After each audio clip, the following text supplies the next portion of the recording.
Hey, tonight we're going to travel back to one of the most difficult and defining times in American history. We'll step into the worn-out boots of a Civil War soldier and experience what daily life was really like for the men who fought in the bloodiest conflict ever to take place on American soil. If you're enjoying these stories, I'd really appreciate a like or subscribe. I'm curious where you're listening from, so drop a comment with your location and what time it is there. Now, find a cozy spot, take a slow, deep breath, and let your body sink into comfort as we journey back in time together. Congratulations, you've just woken up in 1862. The soft morning light filters through a canvas tent that smells of musty earth and wood smoke. Your joints ache from sleeping on the hard ground, and the thin wool blanket that covered you during the night is damp with dew. The good news is you're alive for another day. The bad news is you've got another long march ahead, with your regiment heading toward a rumoured battle that everyone's been talking about for days. You're just 19 years old and about 6 months into your service with the Union Army. Last year, when President Lincoln called for volunteers to serve for 90 days, it had seemed like an adventure, a brief and glorious opportunity to serve your country before returning home a hero. But the 90 days came and went, and the war dragged on. Now you're committed to 3 years of service, and the romantic notions you once had about war have long since faded away. Your mouth is dry and your stomach rumbles. Reaching under your bedroll, you pull out a small tin cup and a canteen. The water inside the canteen sloshes, about half full. You take a small, careful sip, just enough to wet your mouth. Who knows when you'll be able to refill it? Water's precious on a march, and you've already seen men drop from heat exhaustion when their canteens ran dry. Outside your tent, the camp is coming alive. The heavy smell of smoke and coffee fills the air, making your empty stomach growl even louder. You can hear your tent mate, Samuel, stirring beside you. He's older, maybe 24, and from a farm in Pennsylvania. His breathing has a slight wheeze to it.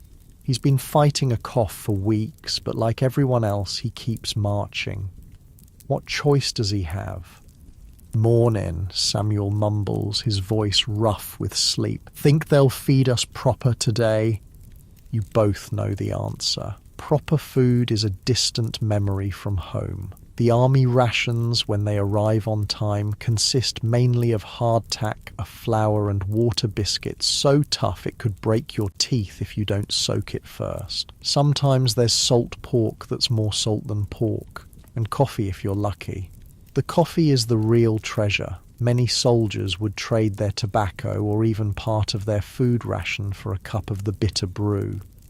You slip your feet into your boots, wincing at the dampness inside. Your socks never seem to dry completely, and you can feel the beginnings of a blister forming on your right heel. But complaining won't help. Everyone's in the same condition, or worse. At least you still have boots.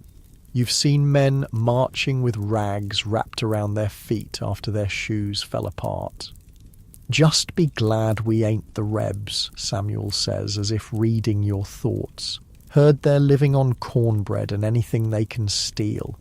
Outside, a bugle sounds, signalling the official start of the day. You and Samuel quickly roll up your blankets and dismantle the small tent. Everything you own must fit in your knapsack or be carried on your person. The efficiency of your morning routine comes from months of practice.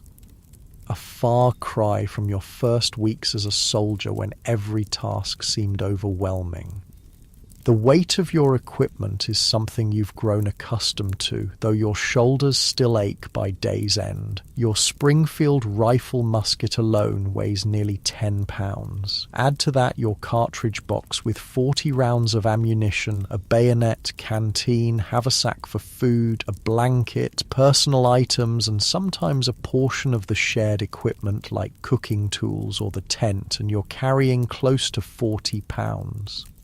You join the line of men gathering around the company cook fires. The company cooks, soldiers selected for the duty, are doling out coffee in tin cups and hardtack from barrels. You take your ration gratefully, dunking the rock-hard biscuit into the black coffee to soften it.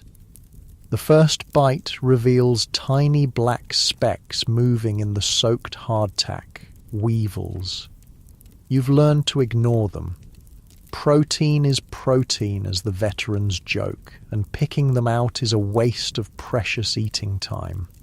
Mail came in last night, says a freckle-faced private named Jenkins. Wilson's got letters. This news sends a ripple of excitement through the men. Letters from home are more valuable than gold out here. They're the thin threads connecting you to the world you left behind. To people who still remember you as more than just another blue uniform in an endless line of marching men. You finish your coffee quickly, hand back the tin cup, and join the small crowd gathering around Wilson, the company clerk who handles the mail. He's calling out names, and each time a letter is claimed, you see a momentary flash of joy on a dirt-streaked face. You wait, hoping, but your name isn't called. It's been 3 weeks since you've heard from home. You tell yourself the letter is just delayed, not lost. The mail system is unreliable at best. Samuel gets a letter from his wife, judging by how he carefully tucks it inside his jacket without opening it. He'll save it for tonight to read privately by firelight. Some things are too precious to share, even among men who sleep side by side and face death together. Form up! Form up! The sergeant's voice cuts through the morning chatter. We move out in 10 minutes. The camp erupts into organised chaos as hundreds of men gather their belongings and form into companies. Your company, Company K, consists of about 80 men, down from the 100 who started when you enlisted. Disease has claimed more than combat so far, with measles, dysentery, and typhoid fever sweeping through the camps with ruthless efficiency. You take your place in line, standing shoulder to shoulder with men you now know better than your own brothers. There's Jenkins with his freckles and endless supply of jokes. Thompson, the former schoolteacher who carries a small copy of Shakespeare's sonnets. Monroe, who barely speaks but can play any tune on his harmonica.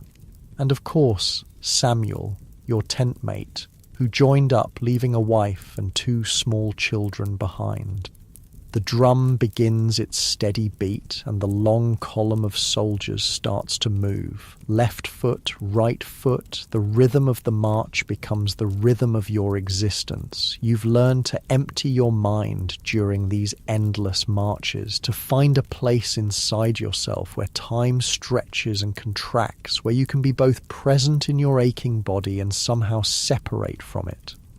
The late summer sun rises higher, beating down on your blue wool uniform. Sweat trickles down your back and your wool shirt sticks to your skin. The inside of your thighs chafe painfully where the rough fabric of your trousers rubs with each step. These are the miseries no one told you about when you enlisted. Not the grand heroics of battle, but the constant grinding discomfort of a soldier's daily existence. "Water discipline," the sergeant calls out as you pass a small creek. No stopping yet, though every man in the column eyes the sparkling water with longing. The officers don't want to break the marching rhythm for individual water stops. When you do stop, it will be organized with designated men filling canteens for their comrades to prevent the chaos that could occur if hundreds of thirsty soldiers rushed a water source at once. The road stretches ahead, dusty and seemingly endless. The men at the front of the column kick up dirt that settles on those behind, coating everyone and everything in a fine, gritty layer. Your mouth tastes of dust and your eyes sting. Still, you march on, left foot, right foot. By midday, the column halts for a brief rest. You sink to the ground at the side of the road, grateful for the chance to take the weight off your blistered feet. Samuel sits beside you, finally opening his letter. His face, weathered beyond his years, softens as he reads his wife's words. For a moment he's not a soldier, but a husband, a father, a man with a life beyond this endless march. She says the corn's coming in good this year, he tells you, a smile breaking through the dust on his face. And little Mary took her first steps. The pride in his voice is palpable, but there's sadness too. A first step is something you can't get back, a moment forever lost to him. You nod, trying to share in his joy while fighting back your own homesickness. The farm in Ohio seems a lifetime away now, though it's been less than a year. You wonder how the apple trees are doing, if your mother still sets a place for you at dinner, if the girl from the neighbouring farm ever reads the awkward letter you sent before marching off to war. The rest is short, 20 minutes at most, before the drums beat again and the sergeants call for formation. You help Samuel to his feet, noticing how his cough has worsened since morning. He waves off your concern. "Just dust," he insists, though you both know it's more than that. The army doctors have little to offer for such ailments, perhaps a dose of blue mass pills that contain mercury and often make the patient worse, or a shot of whiskey to ease the discomfort temporarily. Many men prefer to suffer in silence rather than risk the cures. The afternoon march is harder than the morning. The novelty of movement has worn off, replaced by the grinding reality of sore muscles and blistered feet. The weight of your pack seems to increase with each mile. Your rifle, once a point of pride, has become just another burden. You march through small towns where civilians watch from windows and porches. Some wave or offer water, others turn away. This is Union territory, but sympathies are divided. You've seen the sidelong glances, heard the muttered comments. Not everyone believes in the cause you're fighting for, and sometimes that's harder to bear than the physical hardships. By late afternoon, rumours filter back through the column. You're stopping early today. The area ahead has good water and defensible ground. The officers anticipate reaching the battlefield within 2 days and want the men rested. This news brings both relief and apprehension. Rest is desperately needed, but it also means you're drawing closer to combat. When the order finally comes to make camp, there's an audible sigh of relief from the men. The regiment flows off the road into adjacent fields, companies directed to their designated areas by mounted officers. The routine is well established now. First, secure the area and set up defensive positions if needed. Then establish cook fires, pitch tents, and only then can men see to their personal comfort. You and Samuel work together to set up your small shelter tent, really just 2 pieces of canvas buttoned together and stretched over a horizontal pole open at both ends. It's barely large enough for 2 men to sleep under and offers minimal protection from rain, but it's better than sleeping in the open.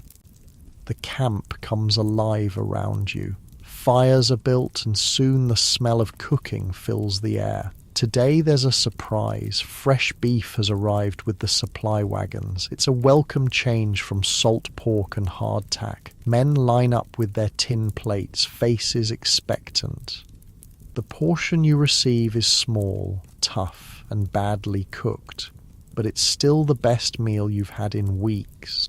As evening falls, the mood in the camp shifts. Men gather in small groups, talking quietly, writing letters by firelight or engaging in impromptu entertainment. Thompson recites Shakespeare to an appreciative audience. Monroe plays his harmonica, the mournful notes of Home, Sweet Home, bringing unexpected tears to your eyes.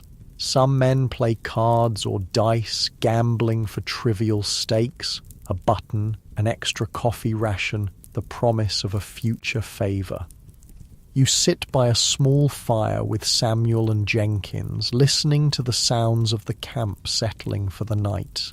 In the distance, pickets, sentries, watch for any sign of enemy movement, though you're still considered to be in friendly territory. The war feels both imminent and somehow distant in these quiet moments. My pa fought the British in 1812, Jenkins says, poking at the fire with a stick. Said the waiting was always worse than the fighting. Said once the shooting started, you didn't have time to be scared. Samuel nods thoughtfully. My granddaddy told stories about the revolution. Said men would soil themselves before battle, but stand firm once it began. He pauses, coughing deeply before continuing. Guess some things don't change. You've experienced this already, the cramping guts and dry mouth as you waited for your first battle to begin, then the strange, detached calm that came once you were in the thick of it. Not bravery exactly, but a narrowing of focus to the immediate tasks. Load, aim, fire. Load, aim, fire. As if your body continued on its own while your mind retreated to some safer place. They say this one's going to be big, Jenkins says quietly. Whole rebel army's supposed to be up ahead. No one responds. What is there to say? You'll march where ordered, fight when commanded, and hope to survive. Individual choice feels like a distant concept from another life. As darkness deepens, the camp grows quieter. The day's exhaustion catches up with everyone, and men retreat to their tents or simply wrap themselves in blankets beside dying fires. You and Samuel crawl into your small tent, arranging yourselves in the familiar pattern. Heads at opposite ends, to give each other slightly more room. You use your knapsack as a pillow, the hard edges digging into your cheek. Above you, through the open end of the tent, stars are visible in the clear night sky. The same stars shine over Ohio, over your family's farm. The thought brings both comfort and a sharp pang of longing. Samuel's breathing has the rattle of developing pneumonia. You've heard it before in other men, know what it likely means if left untreated. But what can you do? The regimental surgeon has hundreds of men to care for, and a cough isn't priority, not with a battle looming. If anything happens to me, Samuel says suddenly, his voice barely above a whisper, would you make sure my wife gets my things, and my pay if they ever give it to us? The question hangs in the darkness. It's not the first time you've had this conversation. Most men in the company have made similar pacts, a brotherhood of grim insurance policies against the uncertainty of war. Course I will, you answer, but nothing's going to happen. We'll see this through, get back home. Samuel doesn't respond, but his hand briefly clasps your ankle in silent thanks. It's as much physical affection as men usually show one another, but in the context of your shared hardships, it speaks volumes. Sleep comes in fits and starts. The ground is hard beneath your thin blanket, and the night air grows chilly. Around you, the camp never fully quiets. Men cough, mutter in their sleep, or rise to answer nature's call. Somewhere nearby, a soldier cries out from a nightmare before being gently hushed by his comrades. No one mocks these nocturnal terrors. You've all had them. You drift between wakefulness and uneasy dreams. In one moment, you're back home helping with the harvest. In the next, you're in the midst of battle, unable to reload your rifle as the enemy advances. The boundary between dream and memory blurs. Was it last month, or in a dream, that you saw a man's face disappear in a spray of red mist? Did you really see a soldier crying over the body of his brother after Shiloh, or have you just heard the story so many times it feels like your own memory? You wake fully before dawn, your body now trained to the military schedule. Samuel is already awake, sitting at the tent opening, shoulders hunched as he tries to suppress his cough. He offers a weak smile when he notices you watching. "Another day," he says simply. "Another day of marching. Another day closer to battle. Another day of being a small, anonymous part of this vast and terrible machinery of war, but also another day alive with the fragile hope of someday returning home." You nod and begin the process of preparing for the day ahead. There's a strange comfort in the routine, the familiar weight of your equipment, the predictable tasks, the camaraderie of shared hardship. This is your life now, for better or worse. You are a Union soldier in the summer of 1862. One blue uniform among thousands, marching toward a destiny you can neither predict nor control. As the first hint of dawn lightens the eastern sky, the bugles sound. Another day begins. You feel the deep ache in your shoulders as you hoist your pack, the familiar weight of your rifle in your hands.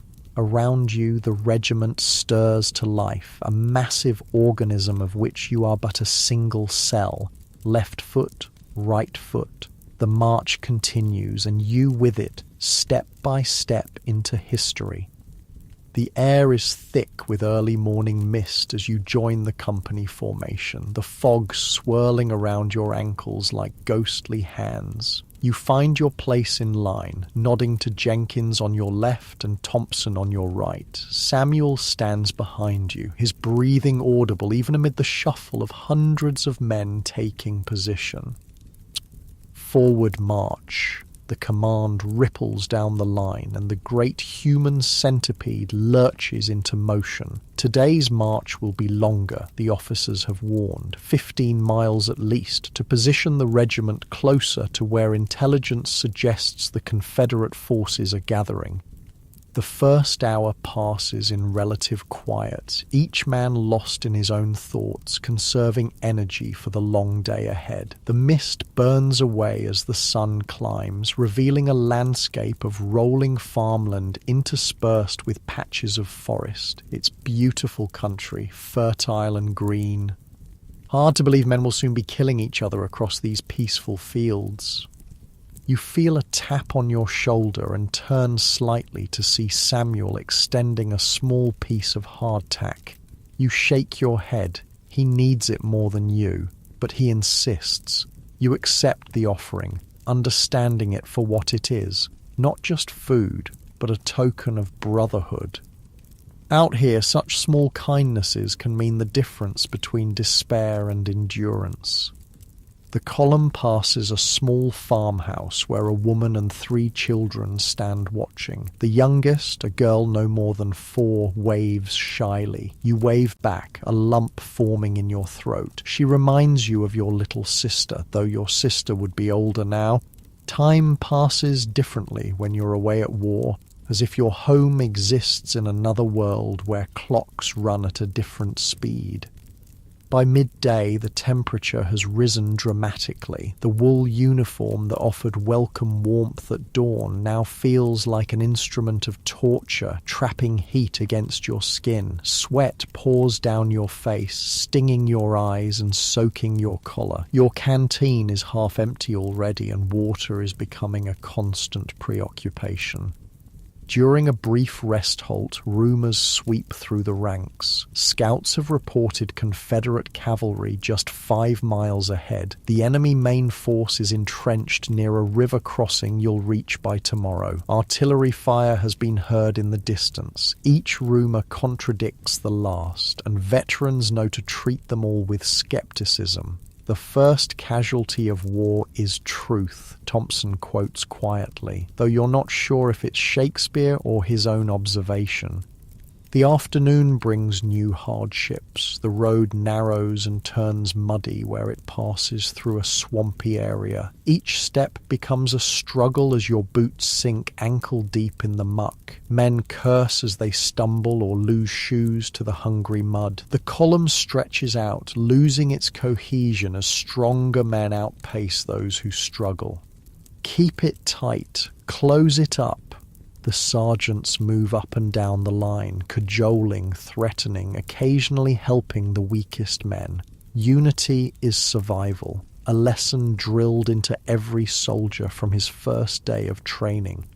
By late afternoon, exhaustion has become your primary reality. Your world has narrowed to the few feet of muddy road before you and the endless command to place one foot in front of the other. Your shoulders scream from the weight of your pack. The rifle that once felt like a natural extension of your arm now seems made of solid lead. And yet, you march on, because everyone else is marching. Because there is nowhere else to go, because to fall behind is to be left behind, and men left behind sometimes don't catch up at all.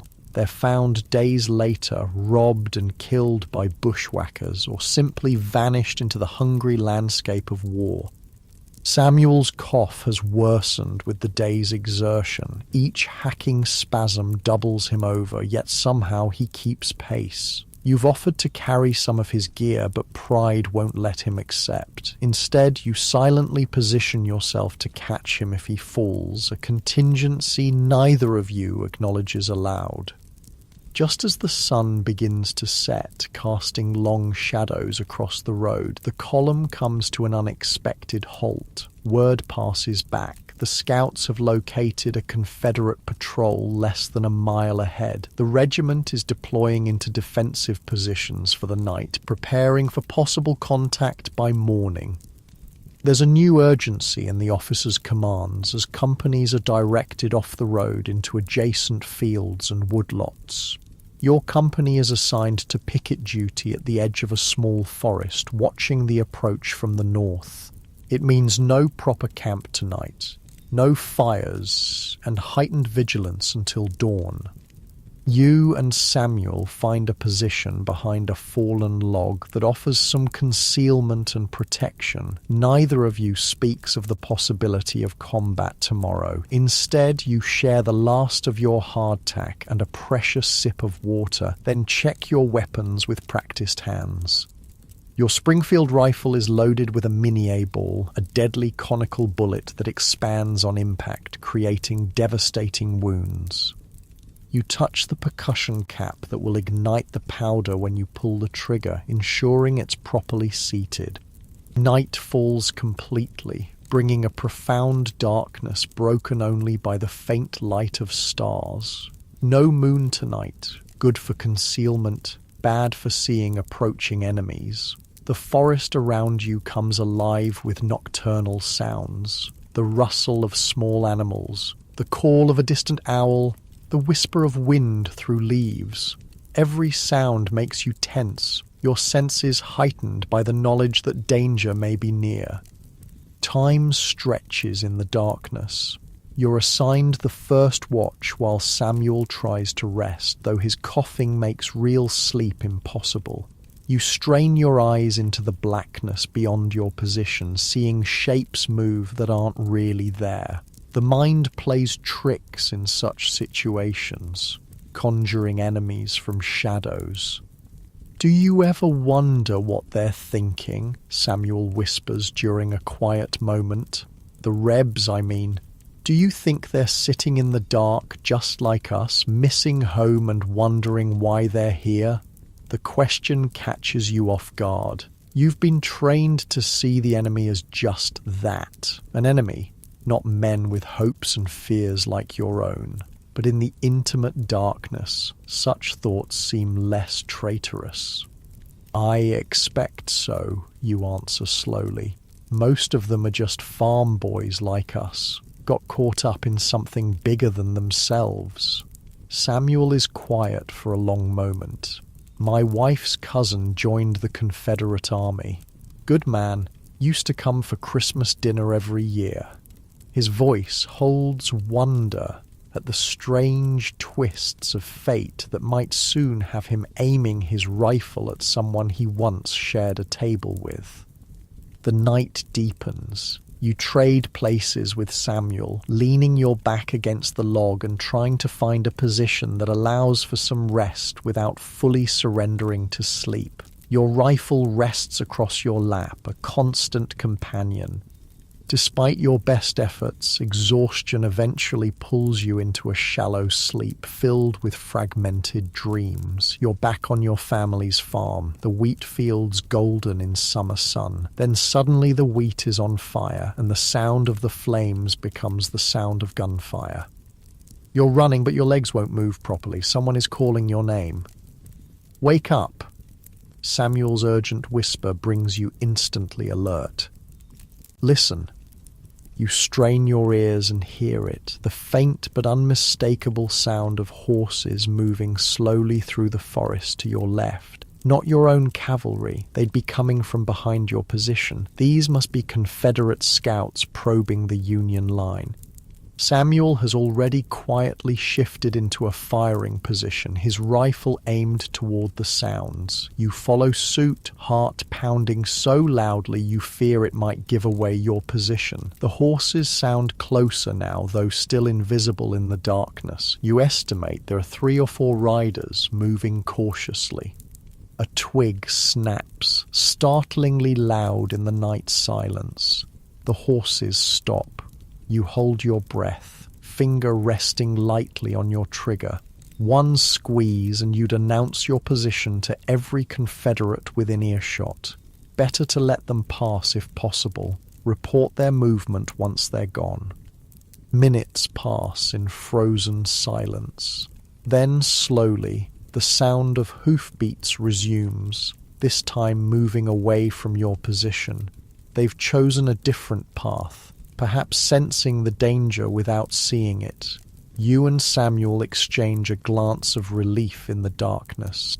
By the time dawn begins to lighten the eastern sky, you're fully awake again, every muscle tense with anticipation. The company officer moves quietly along the line of pickets, gathering reports of nighttime observations. You tell him about the Confederate horsemen, and he nods grimly. They're out there all right, he confirms. Main force about 2 miles north. Will likely make contact today.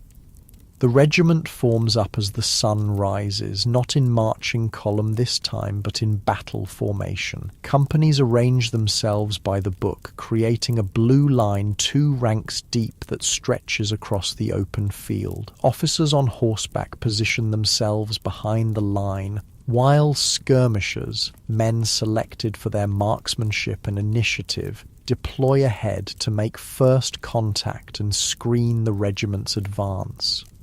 Your company forms part of the main line, positioned near the center right of the regiment. You stand shoulder to shoulder with your comrades, close enough to feel Samuel trembling slightly beside you, though whether from illness or nerves you can't tell. Probably both.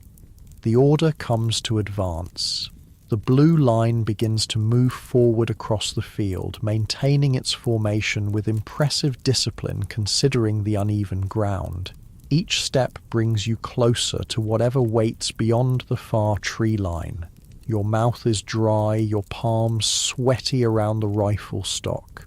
The familiar symptoms of pre-battle fear wash through you, the churning stomach, the need to urinate, the heightened awareness that makes colours seem brighter and sounds sharper. You're not the same frightened boy who faced his first battle months ago. Experience has taught you that fear can be managed, can even sharpen your reactions when the shooting starts. But the fear never goes away completely, not for anyone. The veterans just hide it better. 500 yards from the tree line, the first shot rings out, a Confederate picket firing at the Union skirmishers. Then another shot and another. The skirmishers return fire, small puffs of smoke marking their positions ahead of the main line. The scattered exchange of fire quickly intensifies as more Confederate troops reveal their positions along the edge of the forest. "Steady, boys," the captain calls from behind your company. "Keep moving forward."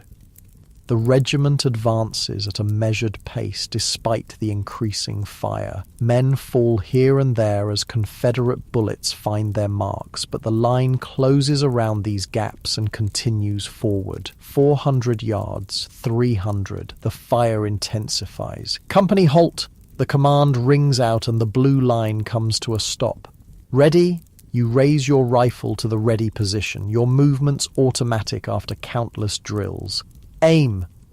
You bring the rifle to your shoulder, sighting along the barrel toward the smoke-shrouded tree line where muzzle flashes reveal enemy positions. Fire! The regiment's first volley crashes out in a thunderous roar, hundreds of rifles firing almost as one. The recoil punches into your shoulder and acrid smoke envelops the line. Through the haze, you can see your bullets striking the trees and ground around the Confederate positions, with some finding human targets. Rebel soldiers fall, but others continue firing. Load! Your hands move through the familiar motions. Tear open a paper cartridge with your teeth, pour powder down the barrel, ram the minié ball home, place a percussion cap on the nipple. The process takes about 30 seconds for an experienced soldier, time during which you're vulnerable to enemy fire. "Ready! Aim! Fire!" Another volley, another cloud of smoke. The air is now thick with it, obscuring your view of the battlefield. The noise is deafening, not just the crash of hundreds of rifles, but the whine of bullets passing nearby, the shouts of officers, the screams of the wounded. All around you, men are loading and firing in a deadly rhythm. To your right, Jenkins falls suddenly, a red stain spreading across his blue jacket. There's no time to help him. The line has already closed to fill his place, and the next command to fire is coming. This is the terrible arithmetic of battle. One man falls, the line contracts, the firing continues. Samuel still stands beside you, his face pale but determined as he reloads his rifle. He meets your eyes briefly during a pause in the firing, and something unspoken passes between you, an acknowledgement that you're both still alive, at least for now. The battle unfolds in a series of smoky tableaus, moments of intense clarity punctuating the chaos, the Confederate line attempting a flanking movement to your left, only to be met by a Union cavalry charge, a rebel officer on a white horse raising his sword to rally his men before disappearing in a hail of bullets. The regimental flag falling as its bearer is hit, then instantly raised again by another soldier. Time loses all meaning in the midst of combat. It might be minutes or hours that you've been standing in this field, loading and firing your rifle until the barrel becomes too hot to touch. Your world has narrowed to the most basic elements of survival, the mechanical actions of reloading, the strain to see targets through the smoke, the constant awareness of the men to either side. A new sound cuts through the din of battle, the distinctive boom of artillery. Confederate cannon have opened fire from a position to the north, sending shells screaming toward the Union line. The first rounds fall short, throwing up geysers of dirt and stone. But the rebel gunners are finding their range, each shell landing closer to your position. Down, someone shouts as a shell lands 20 yards ahead of your company. You drop instinctively, feeling the concussion of the explosion as dirt and fragments rain down. When you rise, there's a gap in the line where 3 men had been standing seconds before.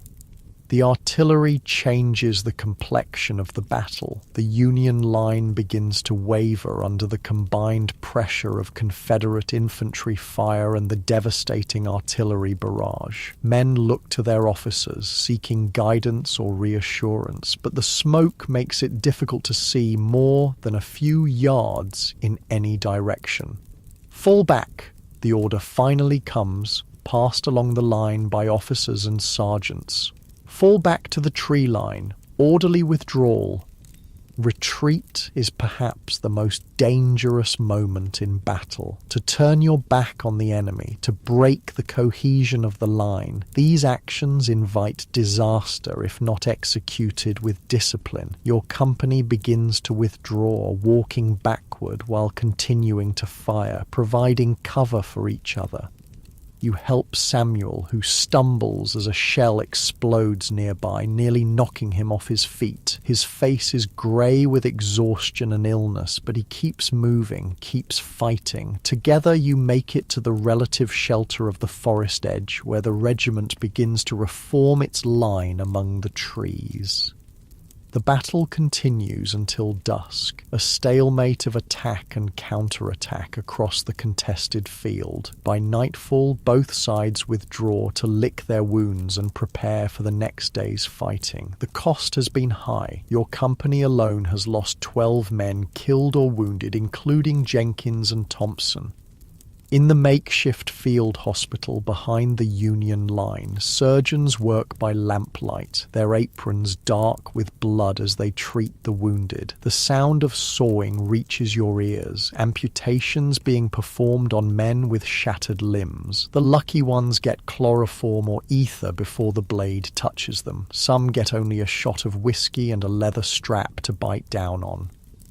You and Samuel sit silently at the edge of the camp, too exhausted to speak, too wired from combat to sleep.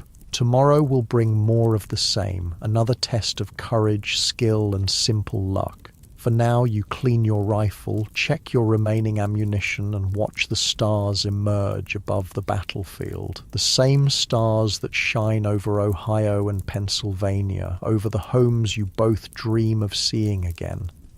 This is the reality of a Civil War soldier's life. Long periods of boredom and hardship punctuated by moments of absolute terror. Not the glorious adventure promised by recruitment posters, but a grinding test of endurance where survival itself is victory. And you're one of the lucky ones. You're still alive, still able to fight, still holding on to the hope of someday returning home. As you finally stretch out on the hard ground, rifle at your side, you wonder what tomorrow will bring. More marching, more fighting. You've learned not to look too far ahead. In war, the future extends only as far as the next sunrise. For now, it's enough to have survived another day in the life of a Civil War soldier. You wake with a start, momentarily disoriented. The ground beneath you is damp and a fine mist hangs in the early morning air. Around you, men are stirring, their movements slow and stiff after sleeping on the cold earth. Yesterday's battle feels both impossibly distant and terrifyingly immediate, like a nightmare you can't quite shake off. Samuel lies beside you, his breathing shallow and rapid. His cough has worsened overnight, and a sheen of sweat covers his forehead despite the morning chill. You place a hand on his shoulder, feeling the heat radiating through his damp uniform. "I'm fine," he mutters before you can speak, pushing himself up to a sitting position with visible effort. "Just need to get moving." You both know he's not fine. The combination of pneumonia and exhaustion from yesterday's battle has pushed him to his limits. But what choice does he have? The regiment is preparing to move out, and any man who can't keep up will be left behind at a field hospital. Places soldiers have learned to fear almost as much as the battlefield itself. The regimental surgeon, Dr. Morris, moves through the camp checking on the wounded who weren't evacuated yesterday. He's a grim-faced man in his 40s with bloodstains permanently embedded in the creases of his hands. When he reaches Samuel, he listens to his chest with a stethoscope, his expression revealing nothing. Pneumonia, he confirms, though you all knew this already. Should be in hospital. Samuel shakes his head firmly. I can march, Doc. Just give me something for the cough. The doctor sighs. He's had this conversation countless times before. From his bag he produces a small bottle of dark liquid. Laudanum, he explains, handing it to Samuel. Take a few drops when the cough gets bad. Not too much. It's addictive stuff. He moves on to the next patient without further discussion, aware that dozens more need his attention before the regiment moves out. Laudanum, a tincture of opium mixed with alcohol. You've seen men become dependent on it, their eyes glazed and movements sluggish, but still they beg the doctors for more. It's effective, though, one of the few truly effective medications available to Civil War doctors. The camp bustles with pre-march activity. Men roll their blankets, pack knapsacks, and form into companies. The wounded from yesterday's battle have been moved to a field hospital set up in a nearby church. Those who can't be moved are placed in farm wagons to travel with the regiment until they reach a more permanent medical facility. Today's objective is unclear. Rumours contradict each other as usual. Some say you're marching to join a larger force preparing for a major offensive. Others insist you're withdrawing to more defensible positions. The enlisted men rarely know the big picture. Your world has shrunk to the immediate concerns of your company and regiment. Breakfast is coffee and hardtack again. The biscuit's so hard you need to soak it in your coffee to make it edible. The coffee itself is a precious commodity. Many men would rather go without food than miss their morning cup. It's one of the small comforts that makes the hardships bearable. As you eat, you take stock of your company. The losses from yesterday are evident in the gaps in the ranks. Jenkins is gone, likely dead, though you never saw what happened to him after he fell. Thompson is in the field hospital with a bullet wound to his shoulder. He might survive if infection doesn't set in. Monroe sits nearby, quietly playing his harmonica, the mournful tune at odds with the bustling camp around him. Mail call before we move out, announces Wilson, the company clerk. A cheer goes up from the men. Mail is the closest thing to home any of you have out here. This time your name is called. The letter is from your mother, dated 3 weeks ago. You tuck it inside your jacket to read later, saving it like a precious gift to be unwrapped at the right moment. Samuel gets nothing this time, but he doesn't seem to notice, his attention focused on simply remaining upright. The regiment forms up, companies falling into their assigned places in the column. Your captain, a young West Point graduate named Harrington, walks the line inspecting his men. He pauses briefly before Samuel, noting his flushed face and laboured breathing. "Private Matthews, are you fit to march?" he asks, his voice neutral. Samuel straightens as much as he can. "Yes, sir."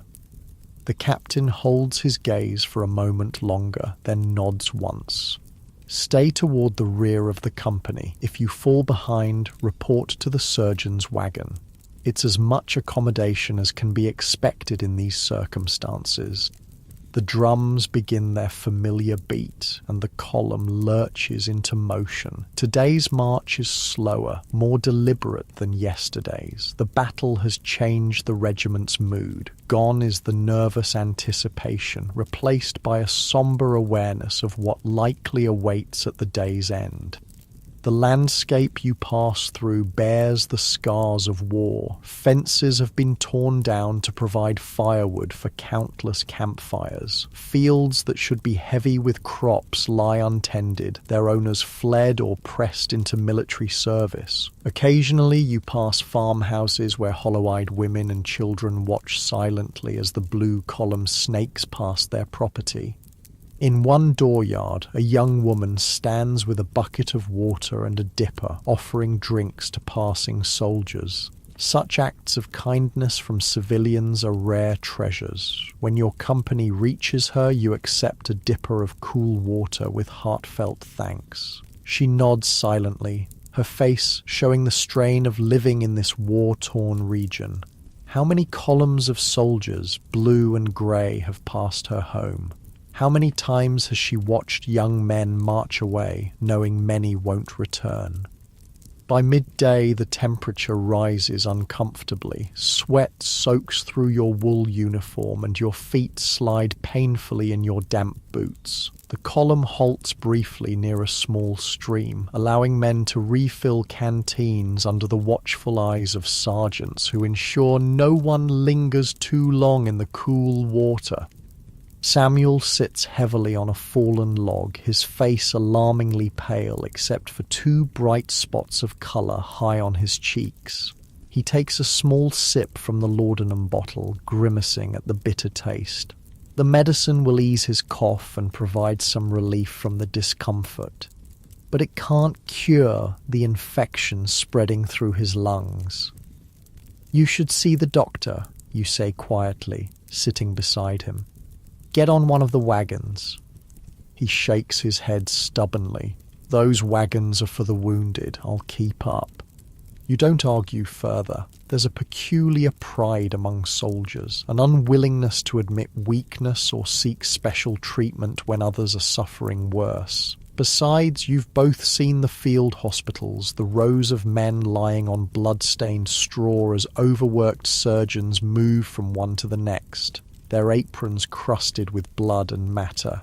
The mortality rate in those places is frightening, not just from wounds, but from the diseases that spread like wildfire among the weakened patients. The drums call you back to formation, and the march continues. The afternoon stretches endlessly, the monotony broken only by occasional rumours passing up and down the line. Confederate forces are rumoured to be regrouping north of your position. Artillery fire has been heard in the distance.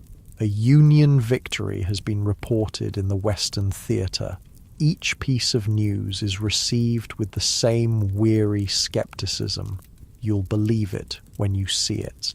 Samuel keeps pace, though each mile visibly costs him. The laudanum has taken the edge off his cough, but left him slightly disoriented, his eyes unfocused as he puts one foot mechanically in front of the other. You stay close, ready to catch him if he stumbles.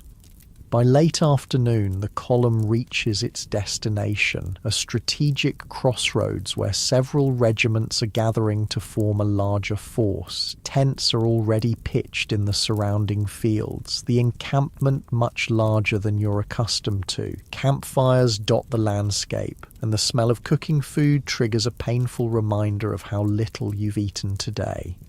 Your company is assigned a position on the eastern edge of the encampment. As tents are pitched and fires built, rumours fly about the purpose of this gathering of forces. The most persistent is that a major engagement is planned for the day after tomorrow, a full-scale assault on Confederate positions 10 miles north.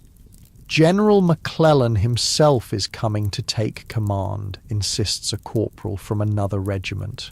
Going to be the decisive battle of the war. Veterans exchange knowing glances. They've heard such claims before. Every battle is going to be the decisive one until it isn't, and then the next battle takes on that mythical status.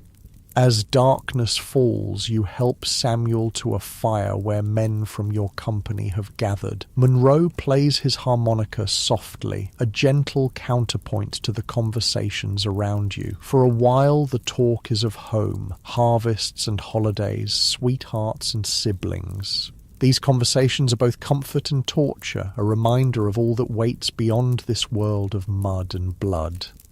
"My oldest boy would be 12 now," says Reynolds, a weathered farmer from western Pennsylvania, old enough to help with the ploughing. Wife says in her letters that he's doing a man's work on the farm. Pride and sadness mingle in his voice, pride in his son's strength, sadness at missing these years of his childhood.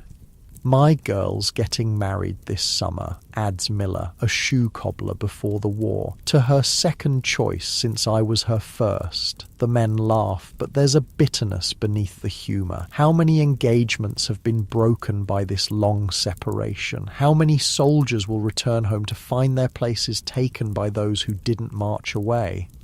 Samuel sits quietly, occasionally sipping from his canteen, the laudanum having dulled both his physical pain and his connection to the conversation around him. You notice how the other men glance at him with concern but say nothing. This too is part of the brotherhood of soldiers, the shared understanding of when to offer help and when to preserve a man's dignity through silence. As the evening deepens, you finally find a moment to read your mother's letter. The paper is thin, the handwriting familiar and comforting. She writes of home, the apple trees blooming, the new calf born to the old cow, the church social where everyone asked after you. Between the lines of cheerful domestic news, you can read her worry, her desperate hope for your safe return. She mentions that the girl from the neighbouring farm, Emma, has been asking about you. This detail makes your heart beat a little faster. Before leaving, you'd barely had the courage to speak to Emma beyond polite greetings at church. The thought that she might think of you now, might even wait for your return, offers a fragile hope for a future beyond this war. The letter ends with a pressed flower, a violet from the patch beside the farmhouse door. The delicate purple blossom seems impossibly out of place here among the dirt and sweat of the military camp. You carefully place it back in the envelope, a talisman of home to carry with you. Night brings a cooler temperature and the relative luxury of a properly established camp. Tents are pitched in orderly rows, latrines dug at the appropriate distance, and guards posted at regular intervals. After weeks of hasty overnight stops during marches, this feels almost civilized. You and Samuel prepare for sleep, arranging your bedrolls inside the small tent. His condition has worsened throughout the evening, his breathing becoming more laboured, his skin hot to the touch. The laudanum bottle is nearly empty now. You need to see the doctor in the morning, you insist, no longer willing to respect his stubborn pride. This isn't getting better on its own. He nods weakly, perhaps too exhausted to argue further. If I'm not better by morning, he concedes, then falls into a restless sleep, punctuated by coughing fits that rack his entire body. You lie awake longer, listening to the sounds of the camp settling for the night. Someone in a nearby tent snores loudly. Sentries call to each other as they change watch. From a distant part of the encampment comes the sound of men singing "Home, Sweet Home," the melody carrying clearly in the night air. You find yourself humming along, the familiar tune bringing a lump to your throat. Sleep comes eventually, though it's light and broken. Your dreams are a confused mixture of home and war. You're ploughing the north field on your family's farm, but the furrows fill with blood behind you. You're sitting in church beside Emma, but the hymns become screams of wounded men. You're watching Samuel cough blood into a handkerchief that transforms into a Confederate flag. You wake before dawn to find Samuel's condition dramatically worsened. His breathing is shallow and rapid, his face flushed with fever, his nightshirt soaked with sweat. When you touch his shoulder, his eyes open, but they're glazed and unfocused. "Sarah?" he mumbles, clearly delirious. "Is that you?" Sarah, his wife's name. Your stomach clenches with fear. "This is bad, very bad." "It's me," you say gently. "I'm going to get the doctor." You hurry through the pre-dawn darkness to the surgeon's tent, praying that Dr. Morris hasn't been called elsewhere. To your relief, he's there, already awake and preparing his instruments for the day ahead. When you explain Samuel's condition, he nods grimly and follows you back to your tent. The examination is brief but thorough. Dr. Morris listens to Samuel's chest, feels his pulse, and checks his temperature. His expression tells you everything before he speaks. "Pneumonia, advanced stage," he confirms. He needs to be evacuated to a general hospital immediately. Within the hour, Samuel is loaded onto an ambulance wagon along with several other seriously ill soldiers. The two-wheeled vehicle is designed to transport wounded men as gently as possible over rough terrain, but it still looks painfully inadequate for the journey ahead. "I'll write to Sarah," you promise as they prepare to depart. "Let her know where you're being sent." Samuel nods weakly, momentarily lucid. "My things," he manages.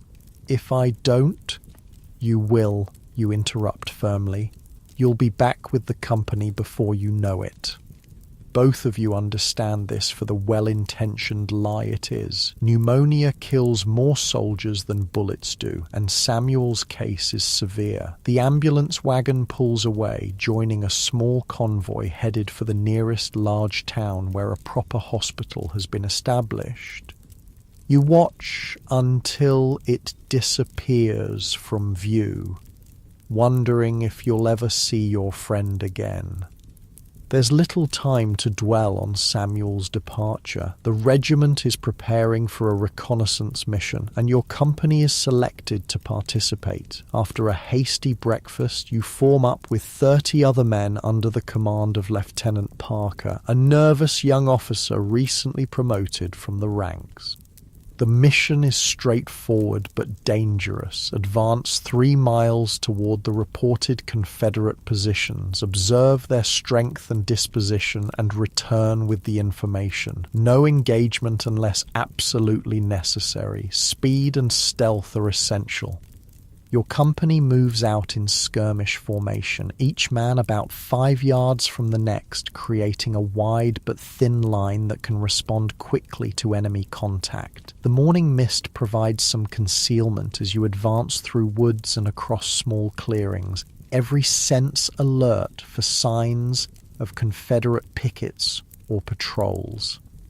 The absence of Samuel beside you feels like a physical wound. You've grown so accustomed to his presence, his quiet strength, his dry observations, his steadfast reliability, that operating without him leaves you off balance. The new man assigned to your position in the skirmish line, a fresh-faced recruit named Davis who can't be more than 17, seems painfully young and inexperienced by comparison. "Stay close to me," you tell him quietly as you move through a patch of dense undergrowth. "Watch what I do." He nods gratefully, clutching his rifle with white-knuckled hands. You remember being that terrified once, though it seems a lifetime ago now. War ages a man quickly, those who survive anyway.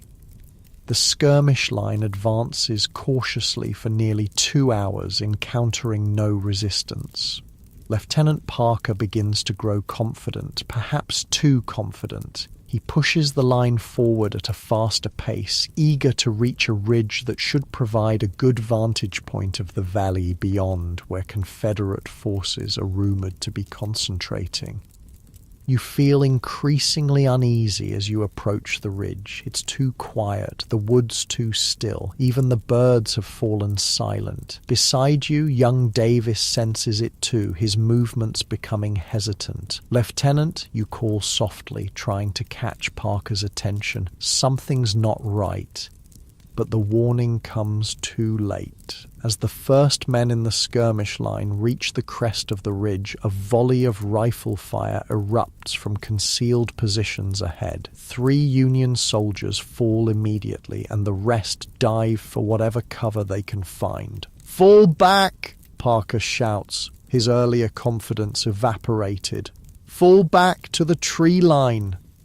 You grab Davis's collar, pulling him down behind a fallen log as Confederate bullets whine overhead. "Stay low," you instruct, your voice steady despite the hammering of your heart. "When I say move, run for those rocks 20 yards back. Don't stop, don't look back. Ready?" The boy nods, his face pale with fear but determined. You count to 3, then shout, "Move!" and both of you sprint for the rocks as covering fire from your comrades keeps the Confederate rifles momentarily at bay. The retreat is chaotic but effective. Lieutenant Parker may lack experience, but he manages to extract his men from the ambush without losing anyone beyond the initial casualties. Within 30 minutes, what remains of your company is regrouped in a defensive position a half-mile from the ridge, tending to the wounded and catching your breath. 3 dead, 5 wounded, a costly reconnaissance. Yet the mission has achieved its purpose. You've confirmed the presence of Confederate forces on the ridge, information that will be valuable to the regimental commanders planning the larger engagement to come. As stretcher-bearers arrive to evacuate the wounded, you find yourself assigned to help carry a man with a bullet wound to his thigh. The work is grueling, the stretcher is heavy, the ground uneven, and the wounded man groans with every jolt despite your best efforts to move smoothly. By the time you reach the field hospital, your shoulders and arms burn with exhaustion. The hospital itself is a disturbing scene of organized chaos. Tents have been set up in a clearing, with operating tables positioned under the largest one. Surgeons in blood-spattered aprons move from patient to patient, making quick assessments. Those who can wait, those who need immediate attention, those beyond help. You've delivered your wounded comrade and are about to leave when a harried-looking nurse intercepts you. "You're with the 118th, aren't you?" she asks, wiping bloody hands on her already stained apron. "There's a man asking for you, or someone from your company." Your heart leaps with an impossible hope. Could Samuel have somehow ended up here instead of the general hospital? But the nurse leads you to a different tent where wounded men lie on straw pallets laid directly on the ground. The man she points to is Thompson, the schoolteacher from your company who was wounded in yesterday's battle. His face lights with recognition when he sees you. The bullet wound to his shoulder has been treated, but infection has clearly set in. His skin has the waxy pallor that you've learned to recognize as a dangerous sign. "Thought I might not see a familiar face before." He doesn't finish the sentence, but he doesn't need to. You both know what the infection means if it continues to spread. You sit beside him, offering your canteen. "You'll be back with the company by harvest time," you say, repeating the same well-intentioned lie you told Samuel earlier. "Giving us Shakespeare lessons around the campfire." Thompson smiles weakly. "Poor players that strut and fret their hour upon the stage," he quotes softly, "and then are heard no more." You stay with him until he drifts into a fitful sleep, then make your way back to the company's position. The reconnaissance mission has exhausted you physically, and the visits to the hospital, first with the wounded man, then with Thompson, have drained you emotionally. All you want is food and rest, but there's no guarantee of either. The remainder of the day passes in a blur of activity. The regiment prepares for tomorrow's planned assault, cleaning weapons, distributing ammunition, and receiving detailed instructions from officers who study maps and reports with grave expressions. The information from your morning reconnaissance has apparently confirmed the commander's plans. The attack will proceed as scheduled. As night falls, you find yourself sitting alone by a small fire, the absence of Samuel more acute than ever. Around you, other men engage in the usual pre-battle rituals. Some write letters home, just in case. Others clean their weapons obsessively, as if the perfect functioning of their rifle might be the difference between life and death tomorrow. A few pray quietly, fingering rosary beads or well-worn Bibles. Young Davis approaches hesitantly, hovering at the edge of the firelight until you notice him and gesture for him to sit. He's been assigned as your new tent mate, stepping into the space left by Samuel's departure. "Do you think it'll be bad tomorrow?" he asks, his voice barely above a whisper. "The fighting, I mean." You consider how to answer. The boy deserves honesty, but not cruelty. "It won't be easy," you say finally, "but stay close to the veterans, do what they do, and you'll have a better chance." He nods, absorbing this. Then, after a moment, "I've never killed anyone before." The simple statement hangs in the air between you. You remember your own first battle, the strange disconnect between training to kill and actually doing it. The way time seemed to slow when you saw through your rifle's sights a Confederate soldier no older than yourself. His face visible for just an instant before you pulled the trigger. "When it happens," you say carefully, "you won't have time to think about it. You'll just act. The thinking comes later." Davis seems to accept this, though his expression remains troubled. He's at the beginning of a journey you're already well into, the transformation from civilian to soldier, with all the moral complexity that entails. As the camp quiets for the night, you lie in your tent listening to Davis's even breathing. He's fallen asleep with the exhaustion of youth, despite the danger that awaits tomorrow. You envy him that ability, even as you worry for his survival. Your own thoughts are too turbulent for easy sleep. You think of Samuel, hopefully receiving proper care in a general hospital, though the conditions in those places are often little better than the field hospitals. You think of Thompson, fighting infection that might well claim his life before the week is out.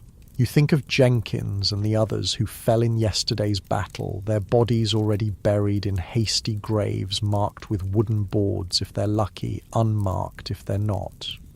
And you think of home, the farm in Ohio, your parents and siblings, the possibility of Emma waiting. It seems impossibly distant now, a dream from another life. Tomorrow's battle could end your chance of ever seeing it again, or it could be just another day in this seemingly endless war. One more test of endurance and luck to survive before the next challenge arises. Eventually,